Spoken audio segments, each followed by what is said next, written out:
আসসালামু আলাইকুম। অবশেষে অনেক ধরনের প্রশ্ন, অনেক ধরনের রহস্য, অনেক ধরনের বিতর্কের পরে আমাদের প্রধান উপদেষ্টা ডক্টর মোহাম্মদ ইউনূসকে কিং চার্লস হারমোনি অ্যাওয়ার্ড প্রদান করা হয়েছে।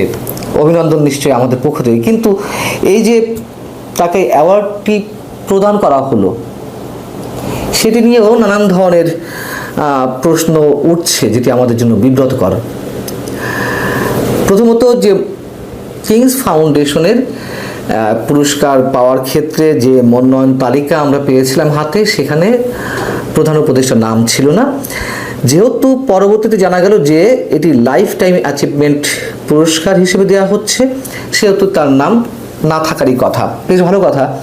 কিন্তু সরকারের পক্ষ থেকে তো আমাদেরকে জানানো হয়েছিল যে এই পুরস্কার তার হাতে তুলে দেবেন স্বয়ং কিং চার্লস, অথবা পরবর্তীতে আবার জানা গেল যে এই পুরস্কার তার হাতে তুলে দিবেন কুইন ক্যামেলিয়া।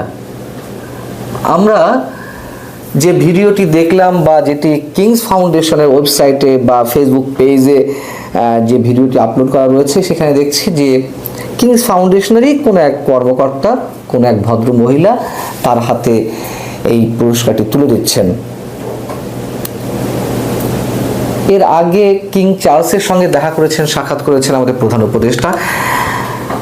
এমনকি প্রাইজ গিভিং সেরেমনিতে অথবা অ্যাওয়ার্ড গিভিং সেরেমনিতে খোদ কিং চার্লস সেখানে উপস্থিত ছিলেন, কিন্তু তিনি নিজ হাতে এই অ্যাওয়ার্ডটি আমাদের প্রধান উপদেষ্টার হাতে তুলে দেননি।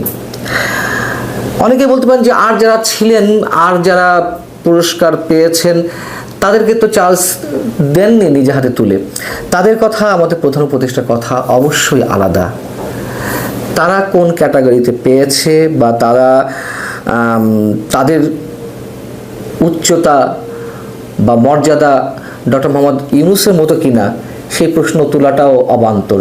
ডক্টর মোহাম্মদ ইউনূস নোবেল পুরস্কার বিজয়ী।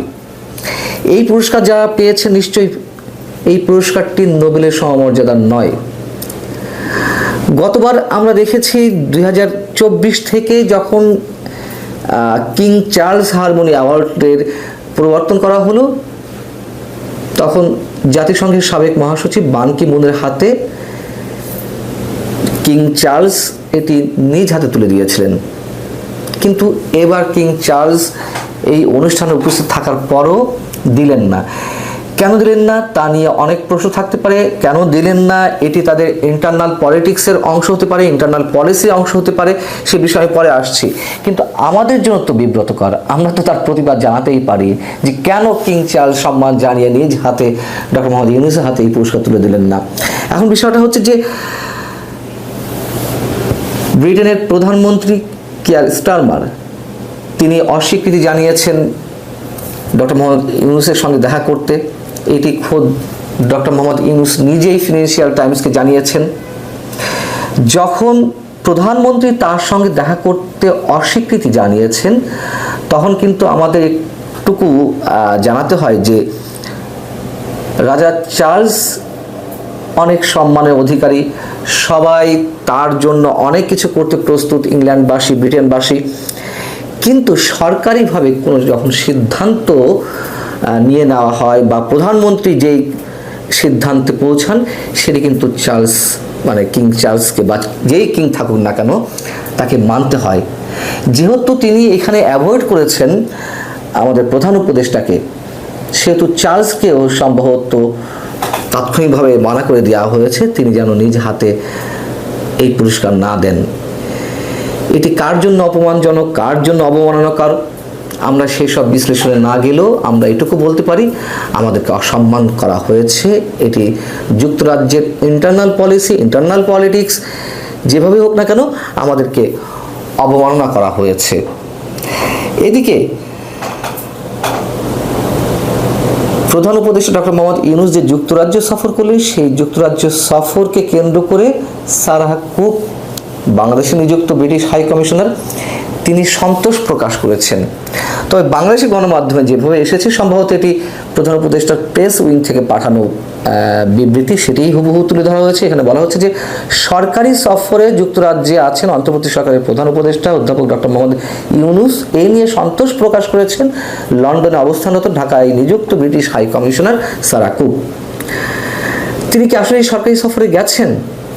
সরকারি সফরে গেলে তো অন্তত ব্রিটেন সরকারের একজন প্রতিনিধির তাকে রিসিভ করার কথা, তা তো আমরা করতে দেখিনি। যদি রাষ্ট্রীয় সফরে গিয়ে থাকেন, যদি কিং চার্লসের আমন্ত্রণে গিয়ে থাকেন, তাহলে তো রাজার প্রতিনিধি যে কারোরই আমাদের প্রধান উপদেষ্টাকে রিসিভ করার কথা, সেটিও আমরা দেখিনি। তাহলে এখানে সরকারি সফর করে উল্লেখ করার কি কারণ থাকতে পারে? মোদ্দা কথা হচ্ছে যে আমাদের সরকারের পক্ষ থেকে, অন্তর্বর্তী সরকারের দপ্তর থেকে যে ধরনের ঢাক ঢোল পিটানো হয়েছে শুরু থেকে, যে রাজা চার্লস নিজে হাতে তুলে দেবেন এই পুরস্কার, তার আমন্ত্রণে যাচ্ছেন, প্রধান উপদেষ্টা যাচ্ছেন বা সরকারি সফরে যাচ্ছেন, এই সব বাড়তি কথা বলে বলে এমন সব প্রশ্নের জন্ম দেওয়া হচ্ছে মানুষের মধ্যে। এবং ব্রিটিশ অ্যাম্বাসির বাংলাদেশ ফেসবুক পেজ লক্ষ্য করলে আপনারা দেখবেন যে সেখানে ব্রিটেনের বাণিজ্য মন্ত্রী জনাথন রেনল্ডস, তিনি যে বা তার সঙ্গে যে প্রধান উপদেষ্টার সাক্ষাৎ হয়েছে সেই বিষয়ে 2 লাইনের একটি নিউজ আছে। কিন্তু সারা কুক তার ব্যক্তিগত এক্স হ্যান্ডেল থেকে যেটি পোস্ট করেছেন, সন্তোষ প্রকাশ করেছেন, সেটি কিন্তু ইউকে অ্যাম্বাসি ইন বাংলাদেশ তাদের ওয়েবসাইটে বা তাদের ফেসবুক পেজে এ ধরনের কোনো সংবাদ বা শুভেচ্ছা বা অভিনন্দন এ ধরনের কিছু নেই।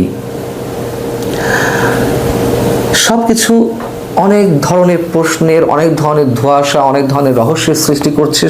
এগুলো সৃষ্টি হওয়াটাই স্বাভাবিক। তার কারণ যে বলছিলাম, সরকারের পক্ষ থেকে যে পরিমাণ ঢাকঢোল আগে থেকে যে কোনো সফরে, প্রধান উপদেষ্টা যে কোনো সফরে যেই বাগাড়ম্বর করা হচ্ছে, এগুলো থেকেই সাধারণ মানুষের মধ্যে নানান ধরনের প্রশ্ন উঠছে।